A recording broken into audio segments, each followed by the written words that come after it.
할렐루야.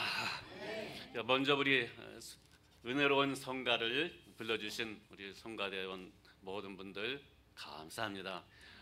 오늘 제가 무슨 설교하실지 이미 다 하시고 설교에 이미 전주를 잘 깔아주셨어요. 너무너무 감사합니다. 찬양 듣고서 제가 은혜 많이 받았습니다. 감사합니다.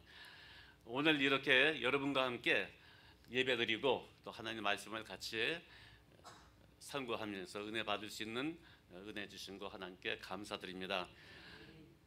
아까 전도사님께서 말씀은 드려주셨지만 저는 군에서 선교 사명을 가지고 한 26년 하나님이 기회를 주셔서 군목으로 열심히 봉사하다가 섬기다가 한 7년 전에 제대하고 요즘 자유의 몸이 되어서 신나게 동분서주하면서 살고 있습니다.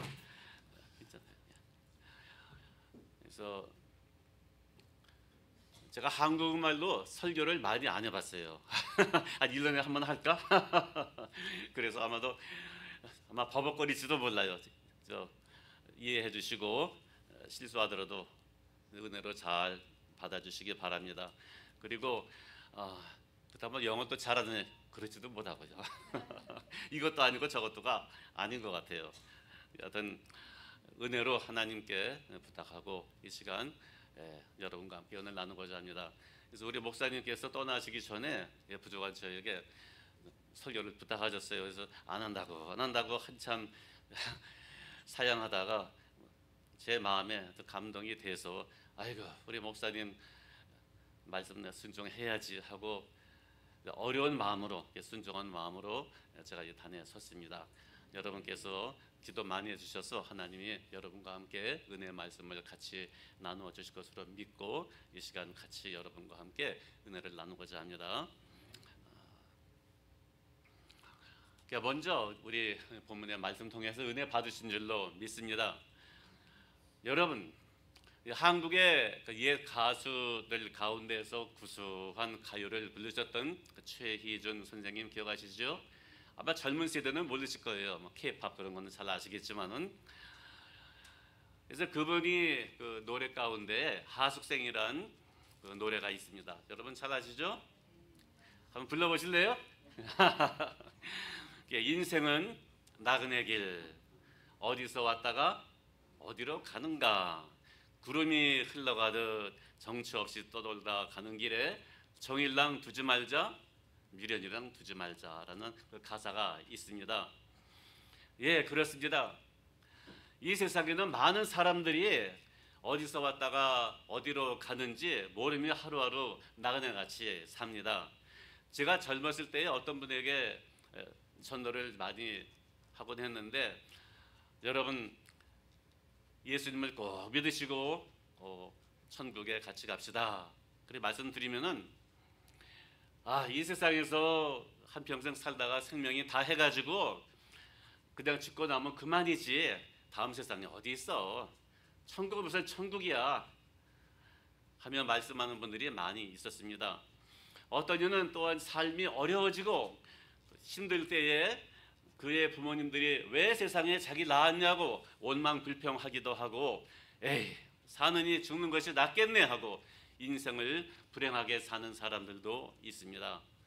또한 이 세상에는 이 현재의 인생만이 전부인 줄 알고 살다가 삶의 목적이 무엇인지 모르고 아무런 의미 없이 그냥 한 세상 살다 가는 사람들이 너무도 많습니다. 만약에 정말로 모든 사람이 세상에 태어나서 한평생 살다가 죽고 그것이 끝이라면 예수 믿는 사람보다 더 불쌍한 사람이 있을까요? 오늘도 이렇게 시원하고 날씨 좋은 날 멋있는 경치 좋은 곳에 놀러 가지도 못하고 또 골프 좋아하시는 분이 있으면 골프 치러 가지도 못하시고 또 일주일 동안 열심히 일하시고 하루 모처럼 늦잠 좀 자고 싶은데 늦잠도 못 자시고 예배당에 나오셔서 이렇게 예배 드리시고 계신데 정말로 우리가 죽고 나면 아무것도 아니면은 그것이 인생의 끝이라면은 우리 믿는 사람보다 더 불쌍한 사람들이 있을까요? 그렇죠. 참 불쌍하죠. 하지만은 여러 성도님들은 말로 할 수 없는 크신 복을 받은 분인 것을 믿으시기 바랍니다. 아멘. 예. 오늘의 말씀 통해서 왜 우리는 엄청난 복을 받은 신자들인지 알게 되실 줄로 믿습니다. 그러면 과연 우리가 누구이며 어떻게 살아야 하고 또 죽은 후에 어디로 갈까요? 오늘의 말씀은 우리가 궁금해하고 있는 것을 자세하게 말씀해 주시고 있습니다. 오늘 본문은 베드로 사도 당시에 신자들이 로마의 무서운 박해와 핍박 속에서 신앙을 지켜야 하는 어려운 상황 가운데 쓰여졌습니다. 안 믿는 사람들, 이방 사람들은 예수 믿는 사람들은 이상한 종교라고 보고 아주 나쁜 소문을 퍼뜨리면서 그렇게 박해했습니다. 참으로 신자들이 너무너무 고생을 많이 하고 있었습니다. 그래서 이런 가운데 베드로 사도는 그들에게 그 신자의 정체성이 무엇이냐, 어떠한 삶을 살아야 되느냐, 또 이방인들 가운데 살면서 어떻게 하나님 앞에 영광을 돌리며 살아야 되는가 말씀하고 계십니다. 여러 성도님들께 한 가지 여쭤보겠습니다. 우리의 인생의 목적이 무엇이라고 생각하십니까? 왜 세상에 사십니까? 세상에서 무엇을 이루기 원하십니까? 물론 여러분도 돈 많이 벌고 높은 자리에 올라가고 좋은 집에 살고 차도 좋은 차 타고 또 멋진 그 식당에 찾아다니면서 만난 음식을 즐기고 하고 싶어하는 일 다 즐기면서 한 세상 살면은 소원이 없겠지요? 이것이 인생의 목적입니까? 믿지 않는 사람들은 그렇게 생각하겠죠. 그렇지 않겠습니까? 물론 교회에 다니는 사람 가운데에서도 그렇게 생각하는 사람들이 있을 수도 있습니다. 여러분들은 어떠십니까? 네, 그렇습니다. 베드로 사도가 말씀하신 대로 나그네와 행인 같은 사람들입니다. 누가? 우리는 바로 나그네와 행인 같은 거류민 같은 사람들인 것입니다. 그 대답을 이제 이 본문 가운데에서 우리가 묵상하면서 나그네 인생을 사는 우리들은 이 세상에서 무슨 목적을 가지고 살아야 될까? 우리가 본문 묵상하시면서 한번 같이 은혜를 나누고자 합니다. 그 대답을 오늘의 본문 말씀 가운데 12절에서 볼 수 있습니다. 여기서 말씀하시듯이 이 세상에서 믿지 않는 사람들 가운데서 하나님께 영광을 돌리며 사는 그것이 바로 성도의 삶의 목적인 것입니다. 뭐라고요? 하나님께 영광. 그거 외에는 없습니다. 그렇다면 어떻게 하나님께 영광을 돌릴 수 있는 생활을 할 수 있겠습니까? 먼저 여러분 잘 아실 줄로 이미 믿습니다. 우리의 삶이 예수 믿은 후부터는 예수 믿지 않던 때보다 마음 쓰는 거, 또 생각하는 거, 말하는 거, 행동하는 그 면에서 뭔가 달라지고 변화되는 모습이 있어야 됩니다. 우리의 생각이, 우리의 말이, 또한 우리의 행동이, 우리의 성품이 예수님을 구세주로 믿은 후에 얼마나 우리가 변화되고 있었습니까?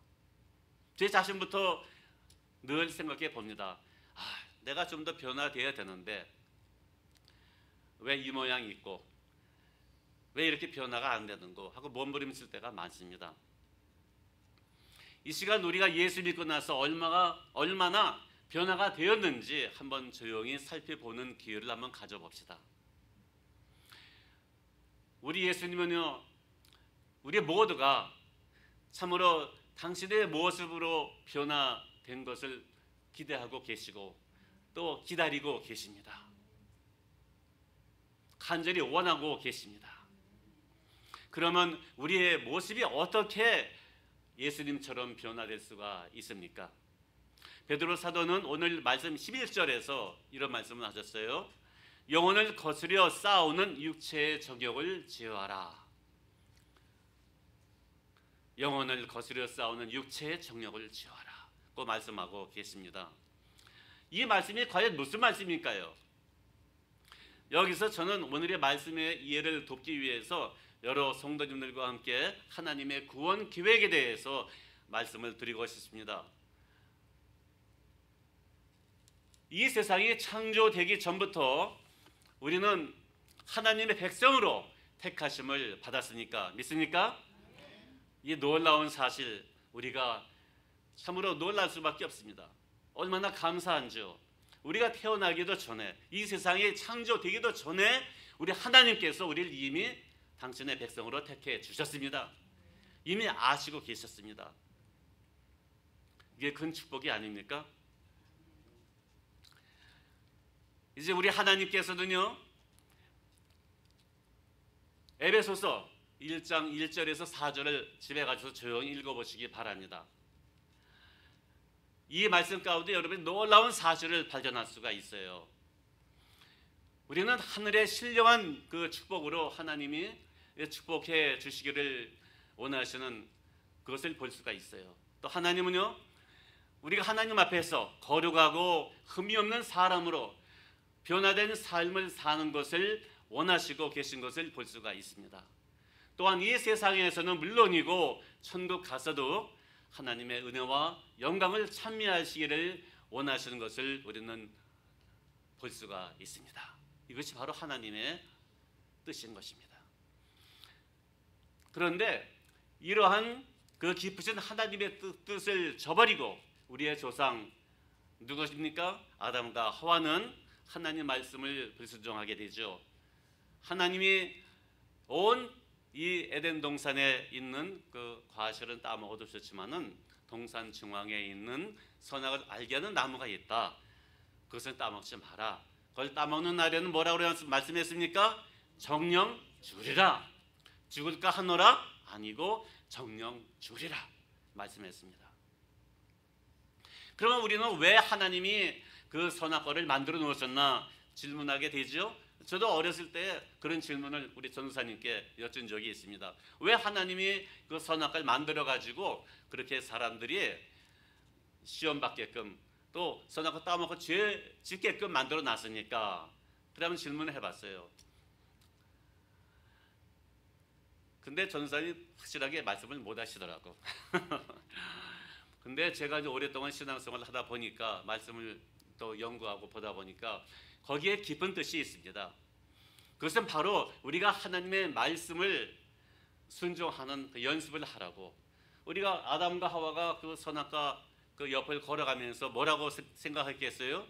우리 하나님이 저 선악 알게 하는 나무가 있는데 따먹지 말라고 했지. 아유 따먹고 싶은데 안 되지, 따먹지 말아야지 하는 그런 마음이 생겨지게 되죠. 그렇게 하면서 그들의 신앙이 자라게 되는 거예요.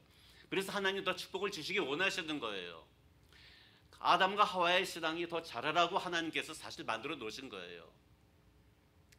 그런데 그 하나님의 깊으신 뜻을 알지 못하고 그만 하와가 먼저 그 배암 그 속에 무엇이 있습니까? 사탄의 그 유혹을 받아가지고 그 유혹에 넘어가서 선악과를 따먹음으로 범죄하게 되었습니다. 근데 아담이는 어디 갔다 왔는지 알지 못하지만은 그도 그만 그 선악과를 따먹고 범죄하고 말았습니다. 그래서 그 말씀대로 인간은 이제 멸망하게 되었죠. 어떻게 됐습니까? 인간의 눈이 밝아졌다고 얘기했어요. 영혼은 즉시 하나님이 떠나가셨고, 그래서 그들의 뻘거벗은 것을 알게 되고 무화과나무 잎을 따가지고 치마를 해 입었습니다. 그리고 어떻게 했습니까? 나무 뒤에 숨었다고 했습니다. 왜? 부끄러워서, 두려워서. 그때 하나님이 나타나셨죠. 아담아, 내가 어디에 있느냐? 하나님이 아담 하와가 어디 있어서 어디 있는지 몰라서 내가 어디 있느냐 말씀했겠습니까? 그 하나님의 말씀은 아담아 하와야 내가 어쩌다 그렇게 됐니? 내가 선악과 따먹지 말라고 하지 않았니? 왜 그 선악을 따먹었니? 한탄하시고 가슴 아파하시는 그 말씀이었습니다. 그런데 인간의 본능은요, 어려서부터 잘못한 것을 남에게 핑계하는 그런 본능이 있습니다. 그래서 하나님이 그렇게 물어봤을 때에 아담이가 뭐라 그랬어요? 예, 하나님, 내가 부끄러워서 여기 뻘거벗어서 여기 숨었나이다. 그러니까 하나님 뭐라 말씀했어요? 누가 네가 뻘거벗었다고 얘기했니? 그러니까 예, 하나님, 내가 잘못했습니다. 하나님의 말씀을 내가 불순종하고 그만 이 선악과를 따먹음으로 이렇게 하나님 말씀대로 내가 부끄러움을 느꼈고 숨게 되었습니다. 하나님 용서해 주세요. 그렇게 얘기했었으면 하나님이 또 어떤 구원의 계획을 베풀어 주실지 몰랐죠. 그런데 아담이가 뭐라 그랬어요? 먼저 하나님을 원망했어요. 하나님이 나에게 짝지어준 하와가 나보고 따먹으래서 따먹었습니다. 또 하와는요, 마찬가지예요. 하나님이 만드신 그 들짐승 가운데 가장 간교한 놈이 있는데 그 뱀이 나보고 따먹으래서 따먹었습니다. 그 뱀은 뭐 핑계할 사람 없죠? 그래서 그 다음에 하나님이 이제 저주를 내립니다. 여러분 잘 아시죠? 남편은 이제 피땀을 흘려서 밭을 갈구어서 그들의 음식을 이제 준비해야 되고 농사를 지으면서, 또 여자는 남편을 사모하고 또 아기를 낳을 때 그 고통에 해산의 고통을 경험하게 되죠. 그 다음에 이 들짐승은 아마 이 뱀이 팔다리가 있을지 몰라요, 옛날에는. 근데 팔다리가 이제 없어지면서 땅을 기어다니면서 흙을 먹는다고 저주를 하셨습니다. 근데 그 다음에 놀라운 사실이 있어요. 우리 하나님께서는 이 무화과 나무 잎으로 치마를 해입은 아담과 하와에게 어떠한 짐승인지 모르지만은 아마도 양이라고 생각할 수 있겠죠. 짐승을 잡아서 피를 흘려서 그 가죽으로 치마를 해입혔다고 그랬어요. 여기에는 깊은 뜻이 있습니다. 이 무화과 잎이라는 것은 인간의 의를 얘기하는 거예요. 인간이 자기의 그 부끄러운 것을 감추기 위해서 선한 일을 하려고 노력을 많이 하죠. 하지만은 그 의는 하나님 앞에 인정을 받지 못합니다. 그것은 금방 일주일 지나면 또 부스러서 없어지고 또 만들어야 입어야 되고 영원하지 못합니다. 그렇기 때문에 하나님이 당신의 당신의 아담과 하와를 부끄러워하는 아담과 하와를 그들의 죄를 감추어 주시기 위해서, 부끄러운 걸 감추어 주시기 위해서 이 짐승을 잡았습니다. 여러분 말씀 가운데 피 흘림이 없으면 사함이 없다는 말씀 기억하시죠? 네. 피를 흘려야 그 죄가 용서함 받는 겁니다. 하나님이 그걸 보여주셨어요. 그래서 죄 없는 짐승을 잡아서 그 가죽으로 치마를 해입으셨습니다. 인간의 부끄러운 몸을 감추어 주셨습니다. 이것은 무엇을 말씀을 예언하신 거냐면은, 이제 그 말씀 여러분 기억하시죠? 창세기 3장 15절 말씀, 그 원복음이라 그러죠. 하나님께서 내가 너로 여자와 원수가 되게 하고 너의 후손은 여자의 후손과 원수가 되게 하리니 너의 후손은 여인의 발꿈치를 상하게 할 것이요 또 여인의 후손은 내 머리를 상하게 할 것이라. 기억나시죠? 그 말씀. 이게 무슨 말씀이냐면은, 이제 앞으로 내가 내 아들 예수님을 세상에 보내서 너의 모든 죄를 용서하겠다, 너를 구원해 주겠다는 구원의 약속인 것입니다.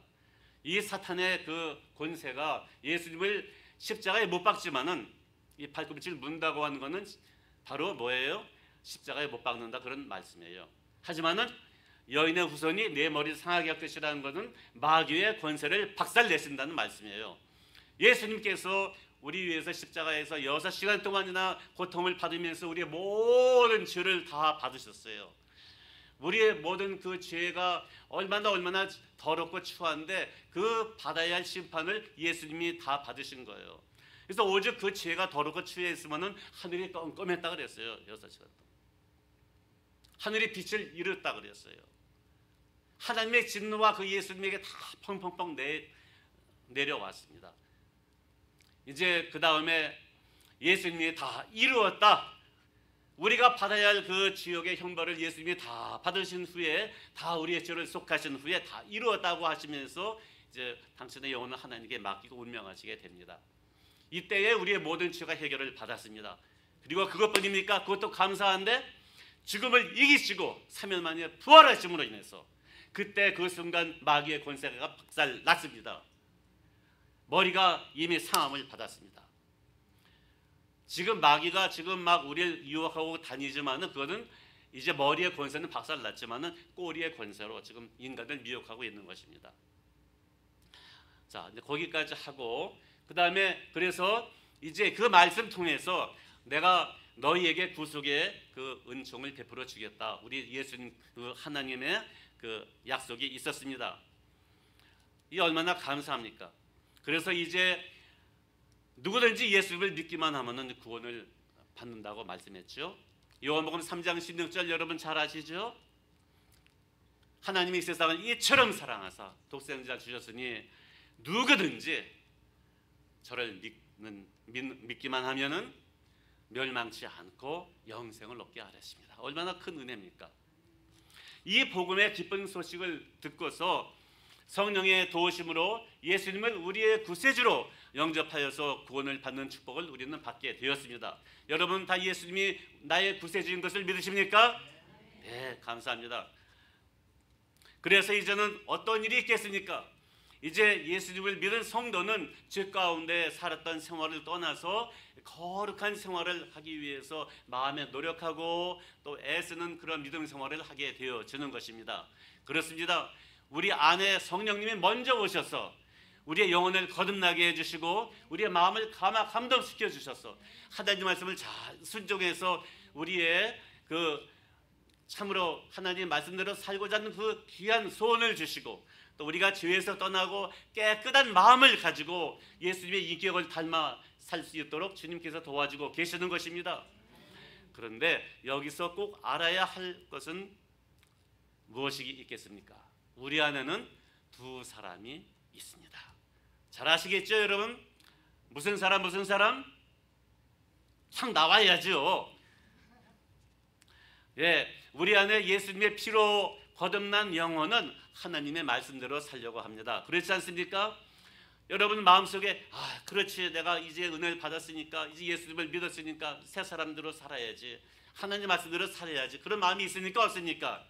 있죠. 그게 바로 뭐예요? 새 사람이에요. 그것이 바로 거듭난 영혼입니다. 예수님이 핏값 주고서 살리신 그 영혼입니다. 우리 속에 그 영혼이 있습니다. 그런데 이에 반해서 거스르는 세력이 있어요. 거스르 싸우는 정욕이 있어요. 베드로 사도가 얘기한 대로. 그것이 뭐예요? 바로 옛사람이에요. 그래서 바울 사도는요 에베소서 4장 22절에서 24절에서 이런 말씀을 했어요. 여러분 잘 아시죠? 유혹의 욕심을 따라 썩어져가는 구습을 좇는 무슨 사람? 옛사람을 벗어버리고 오직 심령으로 새롭게 되어 하나님을 따라 의와 진리로 거룩하심을 지으신 새 사람을 입으라. 그런 말씀이 있어요. 예, 이제 예수 믿은 사람들은 옛사람을 이제 벗어버려야 돼요. 옛 생활에서 벗어 떠나야 됩니다. 그리고 하나님이 그 새 사람으로 만들어 주시려고 그렇게 애쓰시고 계시오니 우리는 하나님의 인도하심을 잘 받아서 우리 성령께서 우리 마음을 감동시키시면서 우리가 어쩌든지 하나님의 말씀대로 살려고 얼마나 우리 예수님이 우리 안에 인도하고 계셔요. 우리가 어그러진 길로 갈 때 얘야 그러면 안 돼. 그 길로 가면 안 돼. 우리 가면 안 돼. 가지 마. 우리가 딴 마음 먹으면 그렇게 해야 되면 내가 슬퍼. 그러면 안 돼. 얼마나 우리 마음을 감동시키시면서 우리로 하여금 하나님 말씀대로 순종하게 하십니까? 그 성령님의 그 애쓰심을 우리가 잘 알아야 돼요. 그래서 예수님을 믿은 신자들은요 우리가 이 내적인 전쟁을 바로 옛사람과 새사람이 싸우는 일들을 매일 경험하게 됩니다. 우리가 하나님 말씀대로 그렇게 열심히 살려고 노력하는데 또 우리의 옛버릇이 나오고 또 옛사람이 나와서 화도 내고 또 원망도 하고 불평도 하고 미워하기도 하고 욕심도 부리고 그렇지 않습니까? 이것이 우리의 옛사람이에요. 하지만 영혼은 그러면 안 돼. 우리 성령님 우리 마음을 감화감동 시켜서 얘야 그러면 안 되는 거야. 이제는 말씀대로 살아야지. 이젠 죄에서 떠나서 나쁜 버릇 다 그만두고 나쁜 그 생각 그만두고 이젠 변화 받아야 되지 않니? 내가 인도하는 대로 그 말씀대로 잘 순종하거라. 우리 마음을 인도해 주십니다. 그래 여러분 잘 알다시피 사도 바울도 그런 경험을 많이 했습니다. 일생 동안에. 여러분 로마서 7장 아시죠? 그 로마서 7장을 잘 보시면 그 안에 이 사도 바울이 얼마나 애쓰고 몸부림치는지 몰라요. 내가 선을 행하고자 하는 그런 욕망이 있는데 그에 거스려서 그렇지 못하게 하는 세력을 보도다. 오라 나는 공고한 자로다. 누가 이 사망의 몸에서 날 건져 주리요. 참 그 안타까운 마음을 가지고 살았었습니다. 하나님을 잘 섬겼던 믿음이 아주 귀했던 사도 바울 선생님도 그러한 마음의 갈등을 겪으면서 살았습니다. 우리 모두가 다 그런 경험을 하고 살지 않습니까? 이것이 바로 우리가 성화의 과정을 걸어가면서 예수님과 같은 성품을 담고자 하는 영혼의 몸부림인 것입니다. 여러분 이렇게 노력하고 계신 줄로 믿습니다. 아멘. 우리도 이러한 영적인 싸움에서 승리해야 합니다. 그렇다면요 어떻게 이 영적인 싸움에서 승리할 수가 있을까요?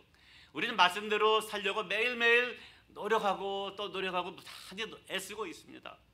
성경도 열심히 보고요, 또 찬송도 열심히 부르고요, 또 기도도 많이 하고요, 또 큐티도 열심히 하면서 노력을 많이 합니다. 어쨌든 말씀대로 살려고 노력을 많이 합니다.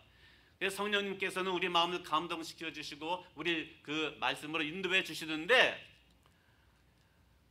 우리가 어떤 때는 하나님 인도하심을 받기 싫어서 또 내가 희생하기 싫어서 또 손해보기 싫어서 내 자신을 부인하지 못해서 혈기를 이기지 못해서 또 욕심을 이기지 못해서 내 생각과 내 고집대로 사는 때가 얼마나 많이 있을까요? 이런 사실을 우리가 고백하지 않을 수밖에 없습니다. 우리의 힘으로 또 우리의 결심으로만은 이 영적인 전쟁에서 절대로 승리할 수가 없습니다. 그렇다면 어떻게 우리가 승리할 수 있을까요? 그것은 바로 하나님의 은혜로 내 자신이 온전히 죽어지고 주님께 맡기고 주님의 감동과 인도하심에 하면서 순종하며 나갈 때만 가능한 것입니다. 이 사도 바울 선생님도 뭐라 그랬어요? 나는 날마다 죽노라. 무슨 말씀을 할까요? 그렇게 믿음 생활 잘하시고 하나님의 큰 위대한 일을 하시는 그 사도 바울도 그 내적인 전쟁을 매일 하셨어요. 그래서 그 육신이 날마다 죽어지는, 주님 안에서 죽어지는 그 경험을 하셨어요. 난 날마다 죽노라. 우리도 이런 고백을 해야 돼요. 난 날마다 죽노라. 내 옛사람이 날마다 죽어야 되는 거예요. 내 옛사람이 죽어지지 않으면 새 사람이 더 능력이 있을 수가 없어요. 이거는 십자가의 도입니다. 죽으면 살아나는 거예요.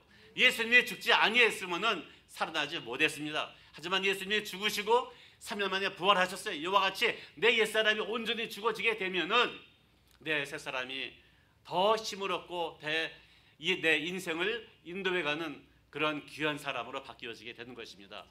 예수님의 모습을 많은 사람에게 보여주는 귀한 사람이 되어지는 것입니다.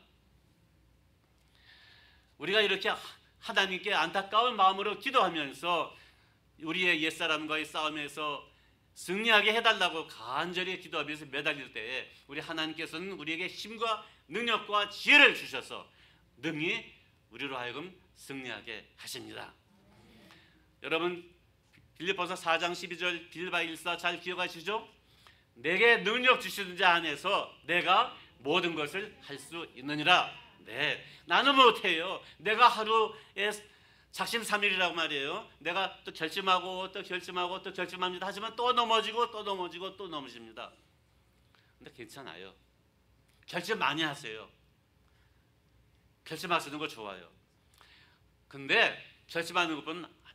나는 못합니다. 하나님, 내가 결심하고 또 결심하고 결심하지만 또 넘어지고 또 하나님 말씀 순종하지 못하고 또 화도 내고 또 불평 원망하고 또 남을 미워하기도 하고 참 혈기도 부리고 참 어떻게 할 수가 없습니다. 하나님, 어쩌면 좋겠습니까?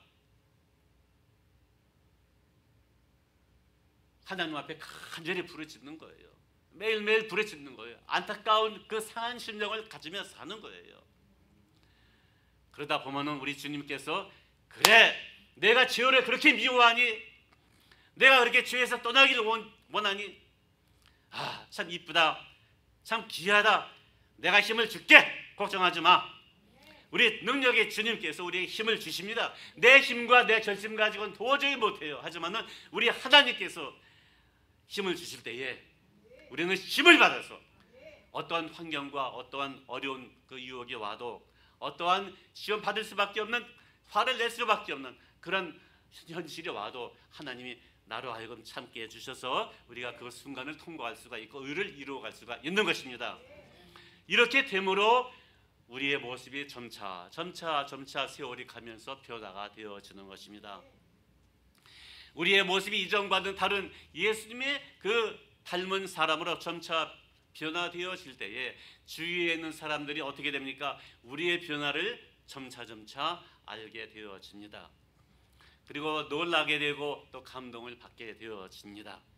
우리의 성도님들은 예수님의 사도 바울이 뭐라 그랬어요? 너희는 예수님의 향기라고 얘기했어요. 여러분 꽃이 있습니까 여기? 예, 여러분 꽃향기 한번 맡아보세요. 얼마나 참 향기로워요. 가까이 가면. 그와 같이 우리가 가는 곳마다 우리의 주위에 있는 사람들이 우리에게서 예수님의 냄새를 맡습니다. 예수님의 향기를 맡습니다. 또한 우리는 예수님의 편지예요. 여러분 젊었을 때 사랑의 편지 많이 주고 받으셨죠? 예. 웃으시는 거 보니까 많이 하셨나 보네요. 우리의 주위에 있는 사람들이 하나님은 보지 못했어도 변화된 우리의 모습을 보고 우리 안에 계신 하나님을 볼 수 있게 되는 것입니다. 우리를 통해서 하나님을 볼 수 있다는 말씀이에요. 그렇게 그들은 우리를 통해서 감동을 받게 되고 또 우리는 하나님 앞에 영광을 돌리게 되는 것입니다. 여러분 김신조 아시죠? 김신조. 아마 젊은 분들은 잘 모를 거예요. 옛날에 그 청와대에 그 박정희 대통령 목을 따러 31명인가 건너왔어요. 북한에서. 그런데 그 중에 다 죽고 한 사람만 살아났죠. 김신조라는 분이 살아났어요. 그래서 너 남한에 왜 여기에 왔냐? 박 대통령 목을 따러 왔수다. 그랬다고 해요. 그런데 그 사람이 이제 교화 교육을 받고 나중에 자유의 그 선택을 하게 되고 놀라운 이제 과정을 겪게 되죠. 나중에 결혼을 하게 됩니다. 그분은 하나님을 모르는 사람이었어요. 근데 예수님을 잘 믿는 그런 부인하고 결혼을 하게 됐어요. 이 사람이 성격이 얼마나 못됐었는지 그냥 술만 먹고 또 집안 일도 안 하고 그런 그 생활을 하면서 방황을 했습니다. 그리고 술 먹고 들어와서 그 부인이 맛있는 밥상을 차리게 되면 냈다 그냥 퍼덕 젖혀서 상 뒤엎기도 하고. 그러면은 그 다음에 여러분 같으면 어떻게 하겠어요? 여기 성도님들 에이 안 먹고 주면 관둬 굶어 아마 그랬을 거예요. 하지만은 그 부인은 그치지 아니하고 계속해서 또 부엌에서 열심히 밥상 또 준비해서 또 차려놨습니다. 한 번, 두 번, 세 번, 네 번 몇 번 했는지 모르겠어요. 하여튼 많은 그 여러 번 그렇게 경험을 했지만은 이 부인 그 집사님 아마 집사님이었을 거예요. 그분은 포기하지 않고 끝까지 남편에게 밥상을 차려주고 결국에는 어떻게 되었으며 김신조 이 양반이 그만 자기 그 부인한테 감동을 받게 되었어요. 넌 도대체 네 속엔 무엇이 있냐? 내가 몇 번씩이나 너를 힘들게 하고 괴롭히고 어렵게 했는데 넌 불평불만하지도 않고 어떻게 그렇게 밥상을 계속 차려놓고 나보고 먹으라고 할 수가 있니? 그때에 이 부인이 전도를 했죠. 계속해서 전도하고 기도하고 드디어 하나님께서 이 김신조의 마음을 열어주셨습니다. 그래서 이 김신조 양반이 예수님을 영접하고 하나님을 잘 섬기는 사람이 됐죠. 그뿐입니까? 이분이 나중에 어디 가셨어요? 신학교 가셨어요. 목사님 되셨어요. 그 얘기 잘 여러분 기억하고 계신 줄 압니다. 이렇게 그 부인 집사님이 참으로 어려운 그 환난을 받고 핍박을 많이 받았지만은 굴하지 아니하고 끝까지 같이 예수님의 사랑을 보여줬을 때에 그 예수님의 사랑 앞에 이 김신조 나중에 목사님 됐지만 이 양반은 그 사랑 앞에 녹아지게 되었던 것입니다. 이것이 복음의 역사인 거예요. 그래서 어떤 분은 내가 예수님은 보지 못했지만은 자네를 보니 하나님이 어떤 분인가 알겠네 하고 나도 이제 예수님을 믿어야겠다 하고 교회에 나오신 분도 있다고 합니다. 이것이 바로 베드로 사도가 우리에게 말씀하고 계신 메시지의 중심인 것입니다. 우리는 이러한 거룩함을 사는 나그네로 걸어가야 한다는 말씀인 것입니다. 옛날 아브라함도 이제 나그네라고 말씀했고 또 야곱도 그 바로 왕에게 나가서 자기의 나그네 인생이 130살이라고 하면서 나는 험악한 세상을 살아왔소. 그렇게 고백했습니다. 그렇습니다. 우리는 거룩한 나그네예요. 이 세상에서요 영원히 사는 사람들이 아닙니다. 이 세상은 바로 뭡니까? 타향이에요. 우리는 지금 타향살이를 하고 있는 거예요. 잠깐 왔다가 이제 갈 거예요. 여기서 영원히 사는 게 아닙니다.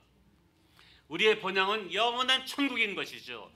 우리는 잠깐 동안 이 타향인 지구에서 살고 있는 것입니다. 이 세상은 나그네로 천국 삶을 준비하는 훈련 장소인 것입니다. 세상에서의 삶은 뭐예요? 잠깐이에요. 우리가 그걸 영적인 눈으로 봐야 됩니다. 이 세상의 삶이 전부가 아닙니다. 이 세상의 삶이 다가 아니에요. 우리는 잠깐 동안의 세상에 살면서 본향인 우리 천국의 소망을 두고 하나님이 원하시고 바라는 그 성도의 아름다운 생활을 사는 거룩한 나그네인 것입니다.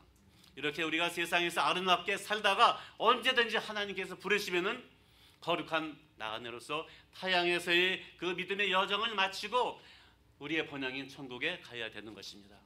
언제든지 하나님이 오라 하시면은 우리가 소유하고 있는 것은 다 내려놔야 돼요. 하나님 나 이거 금반지 가져가도 돼요? 나 귀걸이 좀 가져가도 돼요? 나 보석이 있는데 보석 가져가도 돼요? 하나님 잠깐만요. 나 저녁에 우리 딸 픽업해 와야 되는데 내 딸 픽업하고 또 나중에 가도 됩니까? 참 내일 우리 아들 생일인데 우리 아들 생일 좀 축하하고 가도 됩니까? 하나님 앞에 일단 오라. 하나님께서 부르시면 우리는 다 놓고 가야 돼요. 이제 우리가 하나님께서 오라 하시면은 우리의 영혼은 천국으로 올라가서 하나님께서 예비하신 모든 그 천국의 영광과 축복을 누리게 되어 주는 것입니다. 그리고 기쁨 가운데 하나님께 예배와 찬송을 올리게 되고 성도와 교제하면서 영원히 살게 되어질 것입니다. 이것이 천국의 생활이죠. 새 예루살렘에서 하나님께서 준비하신 그 아름다운 그곳에서 우리 모든 영혼이 살게 되어질 것입니다. 하나님 영원히 찬송하면서 제가 이런 얘기 잠깐 말씀드릴게요. 저희 우리 제처에 그 아버님 계시죠. 예? 근데 이분이 일생 동안 예수님을 안 믿으셨어요. 그런데 떠나시기 한 달 정도로 기억하는데 그분이 하루는 이제 주무시고 계셨는데 그만 한 며칠 동안 못 일어나셨어요. 그래서 그분을 돌봐주던 우리 처형이 아이고 아버님 어떻게 되셨나? 그래서 숨은 계시더라고요. 근데 며칠 동안 안 계시다 나중에 일어나셨는데 일어나시자마자 하신 말씀이 있어요. 아이고 얘야 나 천국 갔다 왔다. 아니 예수님 잘 믿지 않는 분이 교회도 안 가셨던 분이 천국을 갔다 왔대요. 천국이요? 놀라가지고 처형이 여쭤봤어요. 그래 나 천국 갔다 왔다. 네 마음을 잘 쓰여 너도 천국 보는 거야. 그러니까 천국이 어때요? 보니까 사람들이 뭐 있어요? 사람들 많더라. 사람들이 뭐해요? 노래하더라. 그런 말씀을 하셨다고 해요. 놀라는 말씀이죠. 그래서 하나님이 하도 아버님을 불쌍히 여기셔서 아마 천국을 진짜로 보여주신 것 같아요. 그래서 우리는 미를 받았죠. 그러시다 한 몇 달 후에 아버님이 돌아가시게 됐죠. 분명히 예수님을 영접하시고 제가 작전 중에 한 달 동안 한국에 가 있는 기회가 있었어요. 가서 마지막에 이제 떠나시기 전에 전 한 1년 전이죠 그때가. 그랬었는데 가서 마지막 한 시간 정도 하나님 말씀을 증거했었어요. 그리고 믿으십니까? 아멘, 아멘, 아멘 다 하셨어요. 그리고 여러 식구들이 모인 가운데서 축복기도 해드리고 그러고선 돌아왔었는데 참으로 얼마나 감사했는지요. 여러분 천국이 있습니다. 그 천국을 소망하고 사시기 바랍니다. 그래서 이러한 그 천국에 우리가 가서 하나님께 영원히 찬양하면서 성도와 서로 교제하면서 은혜 충만해서 사는 것이 바로 하나님의 구원 계획의 완성인 것입니다. 이러한 하나님의 구원 계획을 아는 우리는 이제 어떠한 삶을 살아야 할까요? 이제부터 우리는 거룩한 나그네로서 옛사람을 벗어버리고 새 사람을 입고 살면서 하나님 앞에 날마다 영광을 돌리며 아름답고 참으로 신실한 믿음 생활을 하는 성도가 되시기를 원치 않으십니까? 이러한 은혜와 축복이 오늘 같이 예배드리시는 모든 성도님들께 차고 넘치시기를 주님의 이름으로 간절히 기도하고 축복합니다. 아멘. 기도합시다. 우리 하나님,